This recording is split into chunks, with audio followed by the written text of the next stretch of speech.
নির্দিষ্ট সময়ের মধ্যে পেমেন্টটা ডিপোজিট করতে বলবেন স্যার, আর ওনার অ্যাকাউন্টে টাকাটা ফেরত পেয়েছে কিনা একটু চেক করে দেখতে বলবেন। না উনি ও তো বলছে টাকা ফেরত পেয়ে গেছে। তাহলে স্যার এটা পুনরায় পেমেন্টটা ডিপোজিট করতে হবে স্যার। কত টাকা স্যার একটু আমি দেখে জানাই প্লিজ।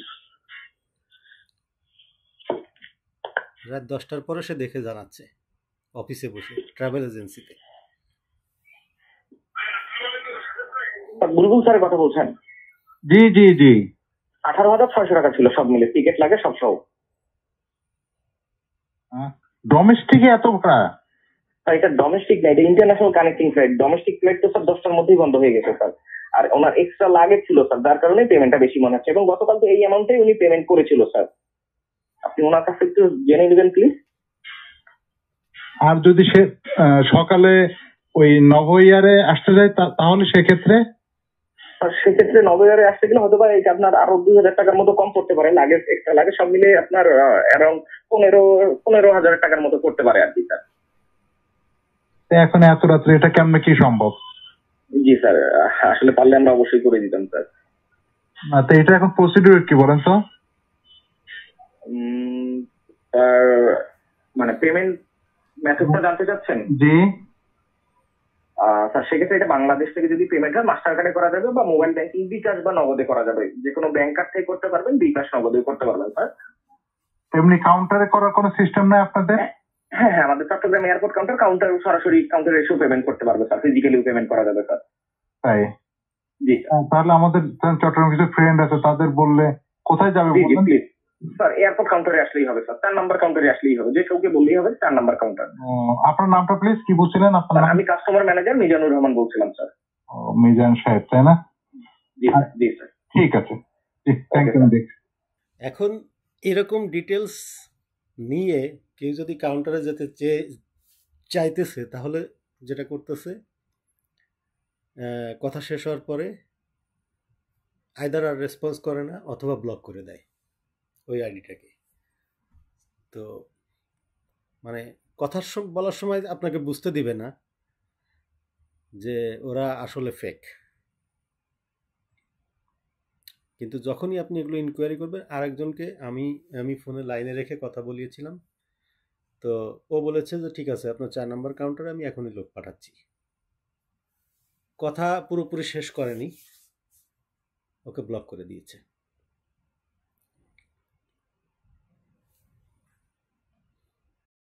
আপনি প্রতিদিন অনেকবার ফেসবুক ব্রাউজ করেন, সুযোগ পেলে ফেসবুকে ঢুকেন, তো হঠাৎ ঢুকে দেখলেন আমি আপনার ফ্রেন্ড,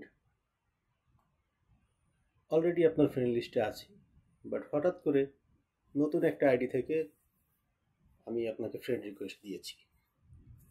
তো আপনি ঢুকলেন চেক করার জন্য, ঢুকে দেখলেন যে আমার গত 6 মাসে বা 1 বছরে যত পোস্ট আমার আছে বেশিরভাগ পোস্টই এখানেও আছে। আপনি আর খেয়াল করলেন না যে কোন ডেটে এগুলো পোস্ট করা। যদি একটু খেয়াল করেন আপনি দেখবেন যে এটা লাস্ট হয়তো 3 দিন বা 7 দিনের মধ্যেই সবগুলো পোস্ট করা। তো যারা চালাক তারা তো এগুলো ধরে ফেলে, বাট অনেকে তো খেয়ালও করে না। তো খেয়াল না করার কারণে দেখা গেছে যে আপনি ধরে নিচ্ছেন যে এটা আমি, আপনি অ্যাকসেপ্ট করলেন ফ্রেন্ড রিকোয়েস্ট, এটা করে 2 দিন 3 দিন 4 দিন গেল, হঠাৎ করে একদিন দেখলেন যে আমার থেকে আপনার কাছে একটা টেক্সট ইনবক্সে। আপনি ঢুকলেন ইনবক্সে, ঢুকে দেখলেন আমি আপনাকে বলছি যে হঠাৎ করে আমি বাংলাদেশে আসছি, এই মুহূর্তে ফ্লাইটে আছি দুবাইতে ট্রানজিটে থাকার কারণে আমার মোবাইলের ঠিকমতো নেটওয়ার্ক পাচ্ছে না। তো এর আগে আপনি দেখলেন যে আমার এই আইডি থেকে আপনার কাছে একটা কল এসেছে, আপনি সামহাও এটা মিস করেছেন, অথবা আপনি ধরতে গেছেন তখন সেটা মিস কল হয়ে গেছে। তো আপনি ধরে নিলেন যে আসলে তাহলে আমার নেটওয়ার্ক নাই, এই জন্য আমি নেটওয়ার্ক পাচ্ছি না। তো তারপর পরের লাইনটা হলো, যদি ফ্রি থাকেন তাহলে একটা হেল্প লাগতো। হেল্পটা কি?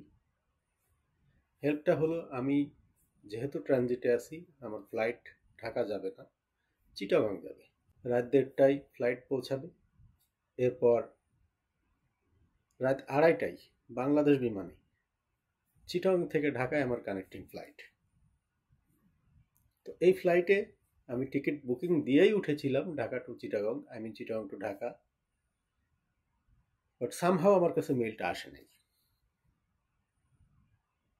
তো আপনি তখন রিকোয়েস্ট পেলেন যে আমি যেন ট্রাভেল এজেন্সির সাথে চেক করি আমি কেন টিকিটটা এখনো পাইনি, টিকিটটা কালেক্ট করে আমার জিমেলে যেন ওটা পাঠায় দেওয়া হয়। তো ঠিক আছে, আপনি বললেন ওকে, ট্রাভেল এজেন্সির নাম ডিটেলস কি কি আছে দাও। আপনি পেলেন একটা ফোন নাম্বার পেলেন, সাথে নাম ন্যাশনাল ট্রাভেল এজেন্সি আর কন্ট্যাক্ট নেম মিজানুর রহমান। তো আপনি তাকে ফোন করলেন। মিজানুর রহমান সাহেব রাত 10টার পরেও উনি অফিসিয়াল ফোন ধরলেন। তারপর আপনি বললেন যে আপনার ফ্রেন্ডের নামে একটা বুকিং আছে, আপনাকে নামও বলতে হবে না, আপনি শুধু বলবেন আপনার ফ্রেন্ডের নামে বুকিং আছে, সে বুকিংটা সে পাচ্ছে না, এই সমস্যা। ও ইমিডিয়েটলি আমার নাম বলে দিবে যে হ্যাঁ এই নামে বুকিং এর কথা বলছেন আপনি। আপনি বললেন হ্যাঁ। আচ্ছা আচ্ছা, ওনার বুকিংটা তো, ওনার সাথে আমরা কন্ট্যাক্ট করতে পারছি না, তো ওনার বুকিংটা তো ক্যান্সেল হয়ে গেছে, আমরা তো ওনার পেমেন্টটা ওনার অ্যাকাউন্টে ফেরত পাঠিয়ে দিয়েছি, আপনি ওনাকে বলেন অ্যাকাউন্টে একটু চেক করতে। তো আপনি যথারীতি আমার কাছে আসলেন আবার চেক করতে। আমি বললাম যে হ্যাঁ আমি টাকাটা ফেরত পেয়েছি, তাহলে আমি এখন যাব কিভাবে, আমার তো টিকিটটা দরকার, আমি তো এখান থেকে এখন পেও করতে পারছি না, সকালে আমি কি এয়ারপোর্টে গিয়ে কি এটা পে করতে পারবো। আপনি আবার ক্রস চেক করলেন, মিজানুর রহমান সাহেব বললেন যে না, ওইটা আপনাকে 1 ঘন্টার মধ্যে বা 2 ঘন্টার মধ্যে এটা কনফার্ম করতে হবে, নাহলে সম্ভব হবে না, এটা ক্যান্সেল হয়ে যাবে।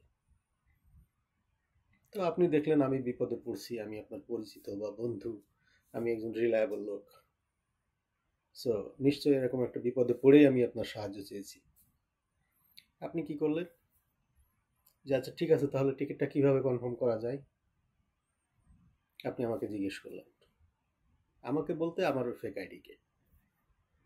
তো আমি আবার বললাম যে টিকিটটা যদি কালেক্ট করে দেওয়া যায়, আমাকে আমার ইমেলে পাঠানো যায়, তাহলে আমার একটু উপকার হয়। তো আপনি আমার উপকার করতে ঝাঁপিয়ে পড়লেন যথারীতি। আপনি ওই ভদ্রলোককে, মিজানুর রহমানকে টাকা দিলেন, বিকাশ হোক নগদ হোক, সে বলে নাকি সে কার্ডেও পেমেন্ট নাই, আই ডোন্ট নো হাউ। টাকাটা দিলেন, সে টাকাটা পেয়ে গেল, পেয়ে সে আপনাকে জানাবে যে হ্যাঁ আমি ওনাকে টিকিটটা মেল করে দিয়েছি। তখন আপনি আবার আমার কাছে চেক করতে আসলেন, এসে কি দেখলেন, আমি রিপ্লাই দিলাম হ্যাঁ আমি টিকিট পেয়ে গেছি। ওকে ফাইন, 10 মিনিট, আধা ঘন্টা, আপনি এগেইন ট্রাই করেন আমার ওই আইডিতে, দেখবেন আপনি ব্লকড।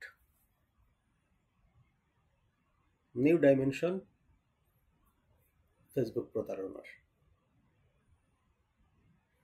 আমার বন্ধুদের মধ্যে অনেকেই গত 1-2 মাসে এই টাইপের প্রতারণার শিকার হয়েছেন। অনেকের আইডি এভাবে কপি করে নতুন আইডি করে অনেকের কাছে এভাবে টাকা চাওয়া হয়েছে, কেউ যাচাই বাছাই না করেই আমাদেরকে হেল্প করার জন্য এই টাকাগুলো দিয়ে দিয়েছে। এটাই আমাদের একটা বড় ভুল, সরল বিশ্বাসে আমরা দিয়ে দিই। ভাই, দুবাই এয়ারপোর্টে যদি আমি ট্রানজিটে থাকি, সেখানে ফ্রি ওয়াইফাই আছে, ওই ফ্রি ওয়াইফাই দিয়ে এমন কোনো কাজ নয় যেটা করা যায় না। আমি যদি আপনাকে টেক্সটই পাঠাতে পারি, তাহলে আপনাকে কল করাও আমার কোনো প্রবলেম নেই। সো থিঙ্ক টুয়াইস, এই ধরনের কোনো মেসেজে বিশ্বাস করে টাকা দিয়ে ঠকার আগে। আমার ফ্রেন্ডদের মধ্যে কয়েকজন অলরেডি টাকা দিয়ে এই ঠকবাজির শিকার হয়েছেন। আমি আমার ফেসবুকে 3 থেকে 4 বার অলরেডি এটা নিয়ে পোস্ট করেছি, ওই আইডির স্ক্রিনশট সহ। সম্ভবত আমাকে অনেকে ফলো করেন না দেখে আমার পোস্টগুলো তাদের দৃষ্টিগোচর হয়নি। সো আমার ব্যাপারটা ভেবে খুব খারাপ লেগেছে যে আমার জন্য অনেকে টাকা হারাচ্ছেন প্রতারকদের কাছে। আমার বন্ধুদের মধ্যে কয়েকজনের সাথে এই ঘটনা ঘটছে। তাদেরকে উপকার করতে গিয়েও কেউ কেউ টাকা হারিয়েছেন। তো আমার মনে হলো এটা নিয়ে সতর্কতামূলক একটা ভিডিও দিয়ে দেখি, আরও কিছু মানুষ যদি এটা দেখে একটু সচেতন হয়।